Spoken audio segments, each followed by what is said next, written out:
योग वासिष्ठ वैराग्य प्रकरण सर्ग 23। काल के स्वरूप का विवेचन। श्री रामचंद्र जी कहते हैं, मुनीश्वर, यह मेरी भोग्य वस्तु है, मैं इसका भोक्ता हूँ। ये भोग के साधन हैं। इस साधन से इस तरह भोग्य वस्तु को प्राप्त करके मैं चिरकाल तक इसका उपभोग करूंगा। आज यह वस्तु मैंने प्राप्त कर ली और अब इस मनोरथ को प्राप्त करूंगा इत्यादि असंख्य मानसिक संकल्प विकल्पों द्वारा जो अनंत व्यवहारिक वचनों का प्रयोग करते हैं तथा तुच्छ शरीर में महत्व बुद्धि रखते हैं, उन मूढ़ जनों के हे हेतोपादये शत्रु मित्र तथा राग द्वेष आदि भेदों द्वारा इस संसार रूपी गुफा में भ्रम को अत्यंत दुक्षेद बना दिया है। जैसे बड़वाग्नि उमड़े हुए समुद्र को सोखती है, उसी प्रकार स्वरभक्षी काल भी उत्पन्न हुए जगत को अपना ग्रास बना लेता है। यहाँ भगवान का जो संकेत है वह संसार की क्षण भंगुरता की तरफ है। हर पल हर क्षण संसार छूट रहा है, यही भगवान बता रहे हैं। काल सबको समाप्त कर देता है। आगे कहते हैं, भयंकर काल रूपी महेश्वर इस संपूर्ण दृश्य प्रपंच को निगल जाने के लिए सदा उद्यत रहते हैं। भगवान शंकर का जो एक रूप है जिनको संहार कर्ता कहते हैं, तो यह काल जो है एक भगवान महेश्वर ही है। उन्हीं के रूप में काल जो है कार्य करता है और संपूर्ण जगत और दृश्य प्रपंच को निगल जाता है, क्योंकि सारी वस्तुएं उनके लिए सामान्य रूप से ग्रास बना लेने के योग्य हैं। युग वर्ष और कल्प के रूप में काल ही प्रकट है। इसका वास्तविक रूप कोई नहीं देख सकता। यह सब संसार को अपने वश में करके बैठा है। संसार में जो रमणीय शुभ कर्म करने वाले तथा उच्चता या गौरव में सुमेरु पर्वत के भी गुरु थे, उन सब को काल ने उसी तरह निगल लिया जैसे गरुड़ सर्पों को निगल जाते हैं। यह काल बड़ा निर्दयी, कठोर, क्रूर, कर्कश, कृपण और अधम है। संसार में अब तक ऐसी कोई वस्तु नहीं जिसे यह काल उद्रस्त न कर ले। इस काल का विचार सदा सबको निगल जाने का ही रहता है। यह एक को निगलता हुआ भी दूसरे को चबा जाता है। अब तक असंख्य लोग इसकी उदरदरी में प्रवेश कर चुके हैं, तो भी यह महाखाऊ काल तृप्त नहीं होता। यह रात्रि रूपी भौरों से भरी हुई और दिन रूपी मंजरियों से सुशोभित वर्ष, कल्प और काल रूपी लताओं का निरंतर सृष्टि करता रहता है, किंतु कभी थकता नहीं। तो यहाँ भगवान जो है बता रहे हैं कि इस संसार में ऐसा आज तक कोई नहीं हुआ जिसने काल को जीता हो। काल सबको निगल जाता है, काल सबको चबा जाता है, काल किसी को नहीं छोड़ता। तो भगवान कह रहे हैं, सावधान हो जाओ मनुष्यों, और इस काल के चंगुल से छूटने के लिए उपाय करो। मुने, यह काल धूर्तों का शिरोमणि है। इसे कितना भी तोड़ा जाए टूटता नहीं, जलाने पर जलता नहीं, दृश्य होने पर दिखता नहीं। यह मनोराज्य की भांति फैला है। एक ही निमेष में किसी वस्तु को उत्पन्न करता है, पल भर में किसी भी वस्तु को नाश कर डालता है। काल केवल अपना ही पेट भरने में संलग्न रहने के कारण तिनका, धूल, इंद्र, सुमेरु, पत्ता और समुद्र सबको अपने अधीन करके निगल जाने के लिए उद्यत है। केवल इस काल में ही पर्याप्त क्रूरता भरी है। लोभ भी इसी के भीतर डेरा डाले है। सारा का सारा दुर्भाग्य भी इसमें निवास करता है तथा दुसह चपलता भी इसी से उपलब्ध होती है। यह काल महाकल्प नामक वृक्षों से देवता, मनुष्य और असुर आदि प्राणी समूह रूपी फलों के भौरों को गिराता हुआ सा खड़ा है। तभी भगवान श्री कृष्ण जो है भगवत गीता में अर्जुन को कहते हैं कि हे अर्जुन, सब कुछ काल कवलित होता है, सब कुछ काल के गाल में समा जाता है। और एक श्लोक भगवान कहते हैं, अब्रह्मा भुवनलोका पुनरावर्तिनो अर्जुन मां भूपेते तु कौन्तेय पुनर्जन्म न विद्यते। ब्रह्मा के लोक से लेके देवलोक धरातल जो भी लोक हैं सब काल के अधीन हैं। ब्रह्मा की भी आयु 100 वर्ष है, उनका भी नष्ट होना तय है। जब ब्रह्मा की कोई बिसात नहीं तो हमारी और आपकी क्या पूछ है। तो भगवान यही कह रहे हैं कि सब कुछ पलक मारते काल जो है नष्ट कर देता है। ना कहीं यह आता है, न जाता है, न अस्त होता है, न इसका उदय होता है। सूर्य देव हैं, रोज उदय अस्त होते हैं, लेकिन यह काल तो दिखाई भी नहीं देता। इसको कोई पकड़ भी नहीं सकता, इसको कोई जला भी नहीं सकता, इसको कोई समाप्त भी नहीं कर सकता। यह सब जगह विद्यमान है, एक एक रोम रोम में भरा हुआ है काल, लेकिन इसका कोई कुछ नहीं बिगाड़ सकता। तो भगवान उसी की तरफ इशारा करके कह रहे हैं, यह सब जगह विद्यमान होते हुए भी यह अदृश्य है, यह अदृश्य होते हुए भी सबको खा रहा है। तो मनुष्यों सावधान हो जाओ, इससे निकलने के लिए उपाय करो। भगवान आगे कहते हैं, यौवन रूपी कमलिनी को संकुचित करने के लिए चंद्रमा के समान है, आयु रूपी गजराज का मस्तक विदीर्ण करने के सदृश है। इस संसार में तुच्छ या महान कोई भी वस्तु नहीं जिसे यह काल रूपी चोर चुरा न ले जाता हो। यह काल ही व्यवहारिक अवस्था में संसार का कर्ता भोक्ता संहार करने वाला स्मरण करता सभी पदों पर प्रतिष्ठित है। किसी ने भी बुद्धि कौशल द्वारा इस काल के रहस्य का निश्चय नहीं किया। पुण्य और पाप के फल भोग के अनुसार सुंदर और कुरूप रूप धारण करने वाले समस्त शरीरों को काल उत्पन्न करता है, काल ही रक्षा करता है और काल ही सहसा उनका संहार ही करता है। जो काल आपको आज पाल रहा है ना, वह काल आपको कल मारेगा भी। भगवान यही कह रहे हैं, इस छलावे में मत रहना कि यह काल जो है तुमको बख्श देगा, क्योंकि आज तुमको इसने शरण दे रखा है। यह सदा तो आपको शरण नहीं देने वाला है, टेम्पररली आपको शरण दिया है इस काल ने, क्योंकि इस काल का खेल चलता है। और यह काल जो है मदारी है, और यह मदारी अपना खेल दिखाता है और अपनी पिटारी बंद करता है जब उसकी मर्जी होती है। उसकी मर्जी, एक गाना था ना, मेरी मर्जी। तो ये काल जो है अपनी मर्जी का मालिक है। जब इसको अच्छा लगा आपका खेल दिखाया, इसका जब आपका खेल खराब लगा आपको पलक मारते इसने संहार कर डाला। यही काल का दोगलापन है। यह काल किसी का नहीं है, यह किसी से दोस्ती नहीं करता, यह किसी का मित्र नहीं, किसी का शत्रु नहीं।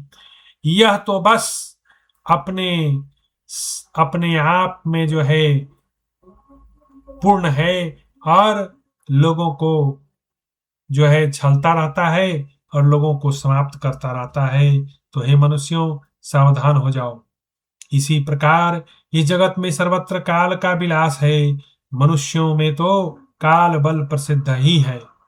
इस काल की पत्नी है चंडी, अत्यंत कोपवती काल रात्रि, जो बड़ी चतुराई से चलती है। इसे काल ने संसार रूपी वन में विहार करने के लिए नियुक्त किया है। इसके साथ सारी मंत्रिकाएं डाकनी साकनी रहती हैं। यह काल रात्रि बाघिन के समान प्राणी समूह का विनाश करने वाली है। काल के धनुष का नाम है अभाव या संहार। यह निरंतर टंकार करता है, उससे दुख रूपी बाणों की झड़ी लगी रहती है। वह धनुष सब और स्फुरित है। ब्रह्मन, यह काल रूपी राजकुमार संसार में दौड़ते हुए प्राणियों के पीछे दौड़ता है और उनको बाणों से विदीर्ण करता है। इस काल से बढ़कर शक्तिशाली दूसरा कोई नहीं। यही सबसे अधिक विलास करने में प्रवीण है और समस्त लक्ष्य भेदियों के ऊपर उठकर अनुपम शोभा पाता है। यह जो कुछ भी विस्तृत जगत मंडल दिखाई देता है उस काल की नृत्यशाला है। इसमें वह खूब जी भरकर नृत्य करता है। जैसे बालक गीली मिट्टी को लेकर नाना प्रकार के खिलौने बनाता है, उसी प्रकार काल भी बार बार 14 भुवन, विभिन्न बनलोक, लोकांतर, जीव समुदाय तथा उसके नाना प्रकार के आचार विचारों की सृष्टि करता है। उन आचार विचारों की प्रवृत्ति सतयुग और त्रेता में अचल था, द्वापर और कली में चल होती है। इन सब की सृष्टि करने में काल कभी थकता नहीं। तो भगवान काल का एक गुण बता रहे हैं, यह ऐसा काल है जो कभी थकता नहीं, बार बार एक ही कर्म करता है, उत्पन्न करता है, पालन करता है और संहार करता है, और बार बार यही बोरिंग काम करते रहता है काल।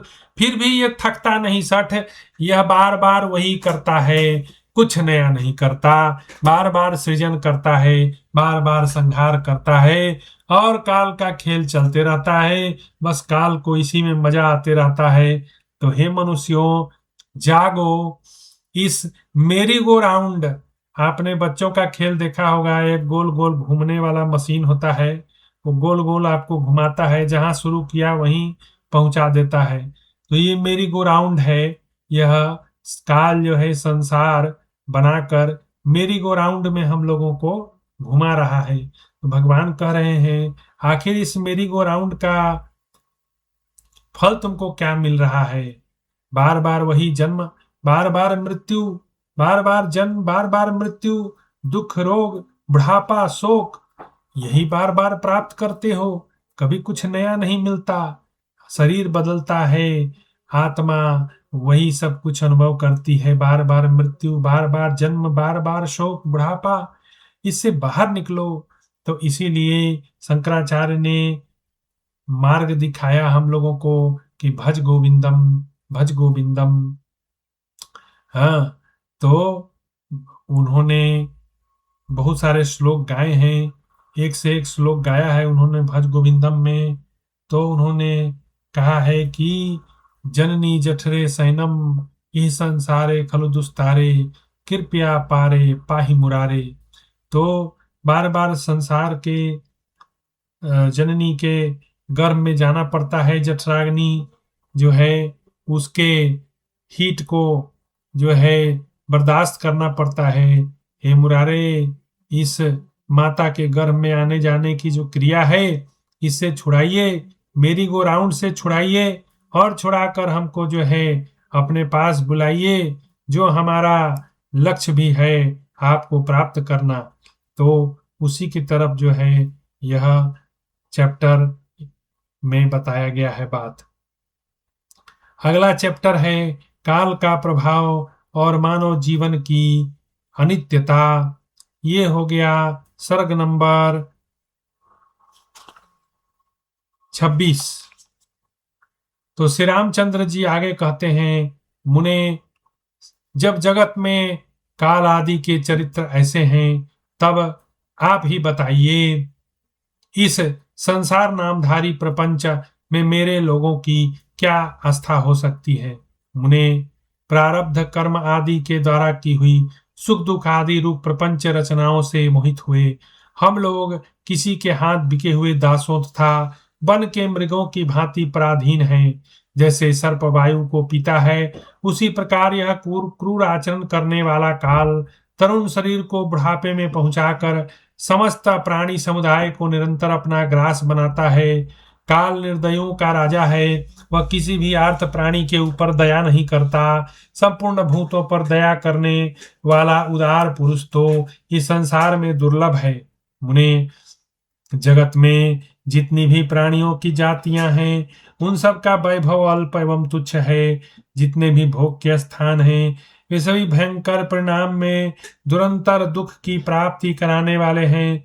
प्राणियों की आयु अत्यंत चपल है, मृत्यु बहुत ही निर्दयी है, जवानी भी अधिक चंचल है, बाल अवस्था भी मोह में ही बीत जाती है। संसारी मनुष्य गाने बजाने, कला के रस अथवा विषय अनुसंधान से कलंकित हैं। बंधु बांधव संसार में बांधने के लिए रस्सी है। भोग इस जगत के महान रोग हैं। सुख आदि की तृष्णाएं मृग तृष्णा के समान हैं। बिना जीती हुई इंद्रियां ही शत्रु हैं। तो यहाँ पर नोट करने वाली बात है, भगवान क्या बता रहे हैं कि संसारी मनुष्य गाने बजाने की कला के रस अथवा विषयारस अनुसंधान से कलंकित हैं। तो संसार के मनुष्य को एक रोग है, उसको क्या बोलते हैं? विषय। विषय में आनंद लेना, रूप रस गंध शब्द स्पर्श, यह 5 विषय हैं जिसके द्वारा जो है मनुष्य इंद्रियों को तृप्त करता है। तो भगवान कहते हैं मनुष्य एक बहुत बड़ा रोगी है जो इन 5 रोगों से ग्रसित है। रस रूप गंध शब्द स्पर्श। याद कीजिए, मछली रस के लिए तड़पते रहती है तो उसके मुंह में जो है बंसी का कांटा फंसा के और मछली उसके चक्कर में फंस जाती है और वो मारी जाती है। हाथी स्पर्श पाने के लिए बनावटी हथनी के चक्कर में गड्ढे में गिरता है और वहां पर जाकर भारी संकट में पड़ जाता है। मृग जो है शब्द सुनने के लिए परेशान रहता है और बहेलिए के जाल में जाके फंस जाता है। तो हम देख रहे हैं एक एक इंद्रियों का गुलामी करके ये जितने भी हिरण हैं, हाथी है, या मछली है, ये महान संकट में पड़ जाते हैं। और किसी मनुष्य को ये 5 विषय यदि अपने कब्जे में किए हुए हों तो वह कितने बड़े घोर संकट में पड़ा हुआ है, इसका अंदाजा आप लगा सकते हैं।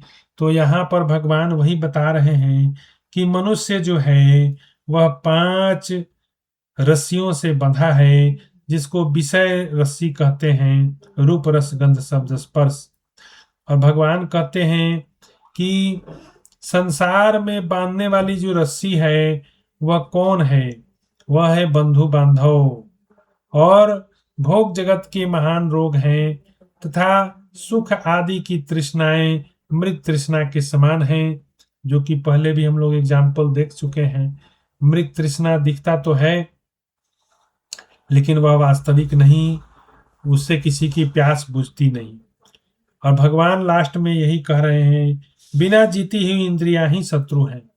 इंद्रियों का गुलाम नहीं होना चाहिए मनुष्य को, क्योंकि इंद्रियों का गुलाम होने से मनुष्य जो है भयंकर संकट में पड़ जाता है।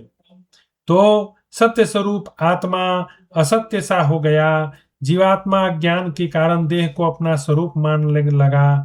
बिना जीता हुआ मन बंधन का हेतु होने से आत्मा का शत्रु है एवं अज्ञानवश वह जीवात्मा स्वयं ही अपने आप पर उस मन के द्वारा प्रहार करता है। अहंकार ही कलंक का कारण है। बुद्धियां अत्यंत कोमल आत्मनिष्ठा से रहित हैं। क्रियाएं शास्त्र विरुद्ध होने से दुखरूप है। लीलाएं शरीर और मन की चेष्टाएं स्त्री की प्राप्ति में केंद्रित हैं। केवल स्त्रियां ही उनका विषय ले गईं। इच्छाएं विषयों में ही शोभा पाती हैं। वे भोगों को ही और दौड़ती हैं। परमात्मा स्फूर्ति रूप चमत्कार नष्ट हो गए। स्त्रियां दोषों की सेनाएं हैं तथा संपूर्ण विषय रसवास्तव में निरस है। महात्मान दूषित बुद्धि ने सबके अंतःकरण को व्याकुल कर रखा है। अज्ञान के कारण सभी संतप्त हैं। राग रूपी रोग दिनों दिन बढ़ रहा है। वैराग्य दुर्लभ है। आत्मदर्शन की शक्ति रजोगुण से नष्ट है। अतः सत्व गुण नहीं प्राप्त होता, केवल तमोगुण बढ़ रहा है। इसलिए तत्व अत्यंत दूर है। जीवन अस्थिर है। मृत्यु जल्दी होने के लिए उत्सुक है। धैर्य शिथिल है। तुच्छ विषय भोगों के प्रति लोगों की आसक्ति बढ़ रही है। बुद्धि मूढ़ता से मलिन है। शरीर का अंतिम परिणाम पतन है। देह में जरावस्था प्रज्वलित है। पाप ही बार बार स्फुरित है। जवानी यत्न पूर्वक भागी जा रही है। सत्संग दुर्लभ है। कभी कोई उत्तम आश्रय नहीं मिलता।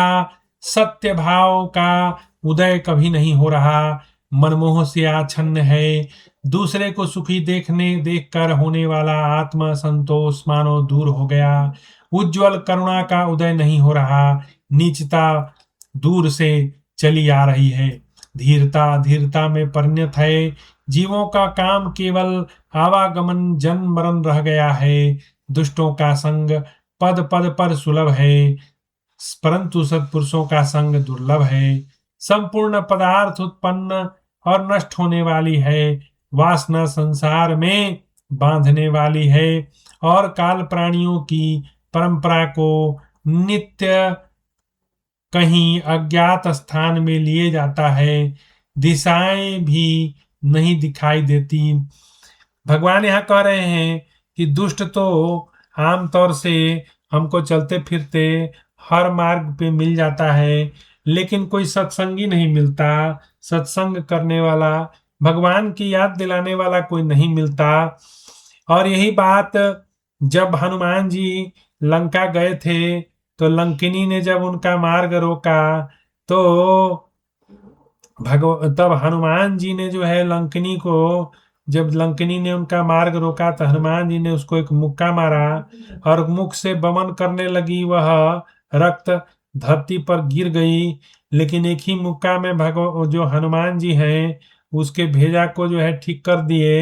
एक मुक्का के जो है मार खा के उसको अकल आ गई। और चूंकि ब्रह्मा जी ने उसको वरदान दिया था लंका की रक्षा करने का, जो है उसको भार छोड़ा था, तो उसको बताया था चलते हुए ब्रह्मा ने कि जब बानर के मारने से तू विकल हो जाए तो समझ लेना रावण का अंत हो गया है और वहां पर भगवान का दूत आया हुआ है। तो हनुमान जी जो है वो समझ गए कि लंकिनी ऐसे समझने वाली है नहीं, तो उन्होंने उसको मुक्का मारा। और लंकिनी को जब मूर्छा जागी तो लंकिनी जो है वहां पे खड़ा हुई और खड़ा होके हनुमान जी से करबद्ध होके बोली, हे हनुमान जी, ये जो सत्संग का सुख जो हमको प्राप्त हो रहा है वह तो किसी भी उपाय से हमको ये प्राप्त नहीं था। ये चारों तरफ लंका में राक्षस निशाचर फैले हुए हैं और कहीं कोई सत्संग करने वाला नहीं, और तुमने जो है हमको सत्संग प्राप्त कर दिया। एक ही मुक्का में जो है हमको हमारे दिमाग को ठिकाने लगा दिया। हमको समझ आ गया कि रावण का अब अंत है और मेरा भी कर्तव्य अब खत्म हो गया। अब मैं जान गई। अब तुमने जो मुझे सत्संग दिया वह सत्संग जो है सुख वह कहीं प्राप्त होता नहीं जल्दी। तो लंकिनी भी इस बात को एक्सेप्ट की कि सत्संग बड़ा दुर्लभ है। तो वास्तव में सत्संग दुर्लभ है। आपको लोग मिल जाएंगे धन सोना चांदी हीरा मोती वासना के बारे में बात करने के लिए, लेकिन भगवान के बारे में चर्चा करने वाला आपको शायद ही कोई दुनिया में मिलेगा। बहुत दुर्लभ है दोस्तों, नहीं मिलते हैं लोग। अपने दुखड़ा रोना शुरू कर देंगे आपके सामने, इधर उधर की बात करेंगे, धन कैसे बनेगा, दूसरे का बुराई निंदा करेंगे, लेकिन भगवान की कैसे चर्चा हो, यही तो सत्संग है, वह नहीं करेंगे, लेकिन बाकी सब कर गुजरेंगे। तो भगवान वही कह रहे हैं, सत्संग बड़ा दुर्लभ है, वास्तव में बड़ा दुर्लभ है। सही बात है। देश भी विदेश सा होता जाता है, परिवर्तन भी बिखर कर ढह जाता है। मेरे जैसे मनुष्य की स्थिरता में क्या विश्वास है। सत्ता मात्र ही जिसका स्वरूप है वह काल आकाश को खा जाता है, 14 भुवन को भी अपना भोजन बना लेता है, पृथ्वी भी विनाश को प्राप्त होती है। मेरे जैसे मनुष्य की स्थिरता पर क्या विश्वास है। कालवश समुद्र भी सूख जाता है, तारे टूटकर बिखर जाते हैं, सिद्ध भी नष्ट होते हैं। मेरे जैसे मनुष्य की स्थिरता पर क्या आस्था है। बड़े बड़े दानव भी विदीर्ण हो जाते हैं, ध्रुव भी अध्रुव जीवी बन जाते हैं, अमर भी मरण को प्राप्त होते हैं। मेरे जैसे मनुष्य की स्थिरता का क्या विश्वास है। काल अपने अग्नित मुखों से इंद्र को भी चबा जाता है, यमराज को भी वश में कर लेता है, उसी के प्रभाव से वायु भी अवायु हो जाती है, अपना अस्तित्व खो बैठता है। फिर मुझ जैसे मनुष्य की क्या स्थिति है। चंद्रमा भी काल व्योम में विलीन है, मारतंड भी खंड खंड हो जाते हैं, अग्नि भी भग्नता को प्राप्त होती है। फिर मुझ जैसे मनुष्य की स्थिरता पर क्या आस्था की जा सकती है, जो काल मृत्यु को भी कलंकित कर देता है, नियति को भी टाल देता है और अनंत आकाश को भी अपने आप में विलीन कर देता है, उस महाकाल के होते हुए मुझ जैसे मनुष्य की स्थिरता पर क्या विश्वास किया जा सकता है, जिसका कानों से श्रवण, वाणी से वर्णन, नेत्रों से दर्शन नहीं होता। ऐसे अज्ञात स्वरूप एवं माया के उत्पादक किसी सूक्ष्म तत्व के द्वारा 14 भुवन अपने आप में ही माया द्वारा दिखाए जा रहे हैं। यह तत्व निर्गुण निराकार सच्चिदानंदन घन परब्रह्म परमात्मा है। समष्टि अहंकार उपकाल को प्राप्त होकर सबके भीतर निवास करने वाला वह काल का भी काल रूप परमात्म तत्व महान है। तीनों लोकों में कोई पदार्थ नहीं जो उसके द्वारा नष्ट न किया जा सके। स्वर्ग में देवता, भूतल पर मनुष्य, पाताल में सर्पों की सृष्टि उसी ने की है। वही अपने संकल्प मात्र से सबको जर्जर दशा में पहुंचाता है। अनुराग युक्त कामिनियों ने अपने चंचल लोचनों द्वारा कटाक्ष पूर्वक जिसकी ओर देखा है, उस पुरुष के मन को महान विवेक भी स्वस्थ नहीं कर पाता। जो दूसरों का उपकार करने वाली है, दूसरों की पीड़ा देकर संतप्त हो उठती है, अपनी आत्मा को शांति प्रदान करने वाली उस शीतल बुद्धि से युक्त ज्ञानी महात्मा ही सुखी है, ऐसा मेरा विश्वास है। जैसे समुद्र में उत्पन्न हो बड़वाग्नि के मुंह में गिरकर नष्ट होने वाली असंख्य लहरों की कोई गिनती नहीं, उसी तरह संसार में उत्पन्न हो काल के मुंह में पड़ने वाले अनंत प्राणियों की गणना कौन कर सकता है। जैसे झाड़ियों में बैठे हुए मृग पक्षी अपनी जीवा लोलुपता के कारण मोहवश जल में पड़कर नष्ट हो जाते हैं, उसी तरह दुराशा पास में बंधे हुए सभी मनुष्य दोष रूपी झाड़ियों के मृग बने हुए हैं। सबके सब मोह जाल में फंसकर पूर्ण जन्म रूपी जंगल में नष्ट हैं। इस संसार में लोगों की आयु विभिन्न जन्मों में किए हुए कुकर्मों से नष्ट हो रही है। यदि आकाश में वृक्ष हो, उस वृक्ष में लता हो, उस लता में गले में फांसी लगाकर मनुष्य को लटका दिया जाए, तो उससे जो दुख होगा वैसा ही दुखमय फल उन कर्मों का भी बताया गया है। उस दुख की निवृत्ति के लिए उपाय करना तो दूर की बात, उस उपाय का विचार करने वाले लोग भी यहाँ नहीं। हमें इसी का पता नहीं मुनीश्वर। इस संसार में लोगों की बुद्धि चंचल है, मृदु है। उसी बुद्धि से युक्त मनुष्य व्यर्थ ही अनेक संकल्प विकल्पों का जाल रचते हैं। आज उत्सव है, यह बड़ी सुहावनी ऋतु है, इसमें यात्रा करनी चाहिए। वे लोग हमारे भाई बंधु हैं और वह सुख विशिष्ट भोगों से युक्त है। इन्हीं संकल्पों में पड़े पड़े वे सब लोग एक दिन काल के गाल में चले जाते हैं। तो यहाँ पर भगवान जो है वह बता रहे हैं कि भाई दुनिया में सब कुछ अस्थिर है। इस अस्थिर दुनिया के लिए आप क्यों परेशान हो? आप उन चीजों को करो जिससे इस दुख का निदान हो सके। आप संकट में पड़े हुए हो और उसी संकट में रहने के लिए आप टेम्परोरी जो है पाथवे पर चल रहे हो।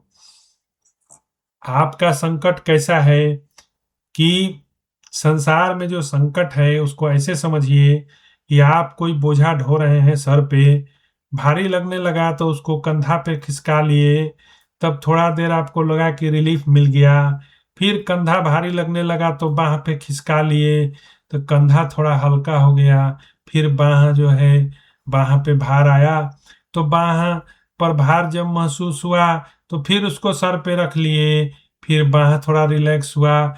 बस संसार का जो समस्या है उसको हम लोग टेम्पोरली जो है सॉल्व करते रहते हैं और समझते हैं कि हमारे समस्याओं का निदान हो गया। लेकिन यह चेन रिएक्शन है। जैसे न्यूक्लियर रिएक्टर में चेन रिएक्शन से एनर्जी प्रोड्यूस होता है, वैसे ही संसार में जो दुख है ना, एक दुख के बाद दूसरा, दूसरा के बाद तीसरा, तीसरा के बाद चौथा, ऐसे ही दुखों का न्यूक्लियर फ्यूजन होते रहता है। एक दुख से दूसरा दुख, उसका निदान खोजते हैं तो तीसरा, तीसरा से चौथा, तो ये चेन रिएक्शन बना हुआ है। तो यह संसार जो है, जैसा कि मैट्रिक्स मूवी में दिखाया गया है कि सब कुछ माइंड में चल रहा है। Mind makes the perception and perception makes the reality. तो mind is making false perception and the false perception becomes our reality। यही सच बात है, मैट्रिक्स मूवी में यही दिखाया गया है। तो अब सवाल उठता है कि इस मैट्रिक्स जो हमारा मन का जाल है, इसको कैसे काटा जाए। तो भगवान इसके लिए उपाय तो बताए हैं। कर्म का मार्ग है, ज्ञान का मार्ग है, भक्ति का मार्ग है, योग का मार्ग है। 3-4 मार्ग भगवान ने बता दिए और कहा कि जो बढ़िया लगे उसी को मान लो। तो भगवान ने अर्जुन जो है प्रश्न किया कि संन्यासम कर्मणाम कृष्ण पुनर्योगम च संशसि यत्श्रेयाय तयोरेकम तन्मे ब्रूहि सुनिश्चितम। अर्जुन ने कहा कर्म संन्यास या कर्म योग, भगवान कौन सा अच्छा है? इन दोनों में से जो अच्छा हो वही आप मुझे बता दीजिए ताकि मैं उसको फॉलो करूं और मैं फॉलो करके आप तक पहुंच सकूं। तो भगवान ने उत्तर में कहा संन्यासः कर्मयोगश्च निःश्रेयस्करावुभौ त्योस्तु कर्म संन्यासात् कर्मयोगो विशिष्यते। भगवान ने कहा हे अर्जुन सुनो, जब तुमने प्रश्न कर दिया है तो उत्तर भी सुनते जाओ। उत्तर यह है मित्र कि कर्म संन्यास कर्म योग दोनों ही श्रेष्ठ हैं, दोनों ही जो है मनुष्य की सद्गति देते हैं, मनुष्य को सद्गति देने वाले हैं। लेकिन भगवान कहते हैं कर्म योगो विशिष्यते। भगवान ने कहा कर्म योग विशेष है। ऐसा क्यों कहा भगवान ने पता है? देखिए, कर्म संन्यास समझिए और कर्म योग समझिए, दोनों को अलग अलग समझिए, तब बात समझ आएगी। देखिए, संन्यास बहुत कठिन है, वो भी कलिकाल में। आज जितने भगवा ड्रेस पहन के लोग घूमते रहते हैं, ये लोग सन्यासी हैं। ये लोग तो स्त्रियों के साथ सभा में जो है उछल उछल के नाचते हैं और अपने को सन्यासी कहते हैं। सन्यासी के लिए काठ की स्त्री का दर्शन भी पाप है। काठ की स्त्री का दर्शन भी पाप है। सन्यासी स्वयं भोजन नहीं पका सकता। सन्यासी स्वयं भोजन नहीं पका सकता। सन्यासी बर्तन नहीं रख सकता। सन्यासी छत नहीं रख सकता। उसका आकाश ही जो है छत है, उसका हाथ ही बर्तन है। उसको 3 घर में भोजन मांगना है। 3 घर में लोग भोजन दिया तो भोजन मिला, भोजन करो। नहीं दिया तो जल मिला तो जल पी के संतुष्ट हो जाओ और उस दिन भूखा ही सो जाओ। इतना कठिन नियम है। चैतन्य महाप्रभु के छोटा हरिदास थे, वो किसी बूढ़ी औरत से कुछ वार्तालाप कर दिए थे, तो चैतन्य महाप्रभु ने उस छोटा हरिदास को त्याग दिया। यह कथा है। तो सन्यास जो है बहुत कठिन है, सन्यास इजी नहीं है।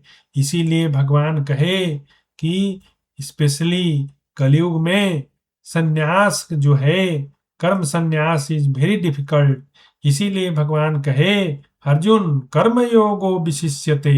हे अर्जुन, कर्म योग ही विशेष है, क्योंकि इसमें तुम सब कुछ कर सकते हो। Everything is allowed to you legally.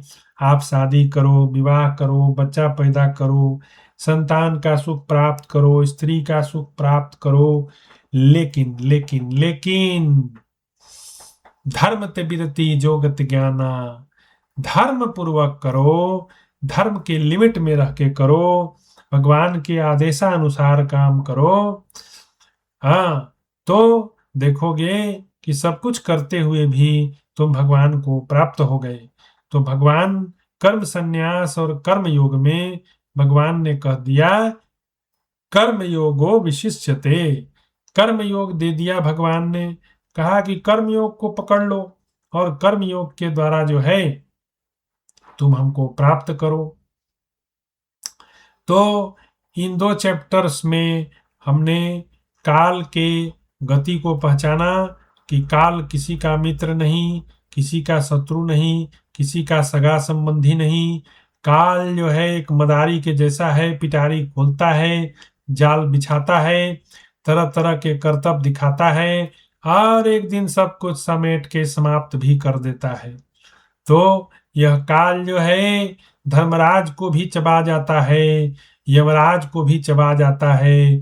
अरे भगवान और तो क्या कहें, राम कृष्ण इन्होंने भी तो यहाँ पर आकर लीला किया। आज कहाँ है कृष्ण, कहाँ है नाम, बस भगवान का नाम रह गया। लेकिन भगवान और भगवान के नाम में कोई अंतर नहीं है। नाम रूप से भगवान आज भी प्रकट हैं, इसमें कोई दो राय नहीं है। लेकिन भगवान का वह जो विग्रह है वह कहाँ है, वह तो खत्म हो गया। भगवान ने उसको समाप्त कर दिया अपना लीला के साथ। तो कहने का मतलब है कि यहाँ तो भगवान भी नहीं टिकते। उस संसार को पाने की हम मूर्खता में बैठे हुए हैं। यह संसार भाई लोग किसी को नहीं प्राप्त हुआ है। आपको और हमको कैसे प्राप्त हो जाएगा? राम जी को भी नहीं प्राप्त हुआ, कृष्ण जी को भी नहीं प्राप्त हुआ। कृष्ण ने तो स्वयं अपने ही वंश का नाश किया, स्वयं भगवान ने पूरे वंश का नाश कर डाला।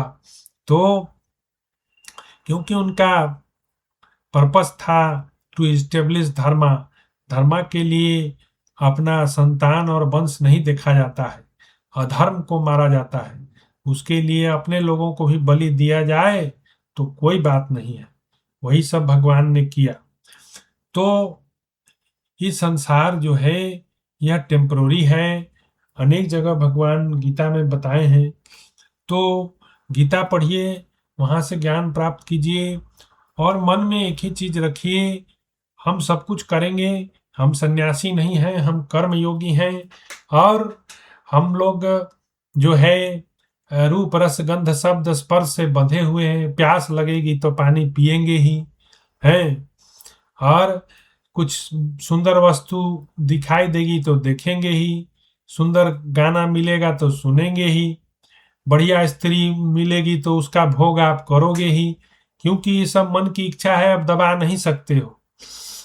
तो भगवान मना नहीं करते हैं, कहते हैं कि सब करो लेकिन लिमिट में रह के करो, धर्मानुसार करो, धर्म के आचरण में रह के सब कुछ करते हुए हमको प्राप्त कर लो और इस मेरी गो राउंड से अपने को छुड़ा लो।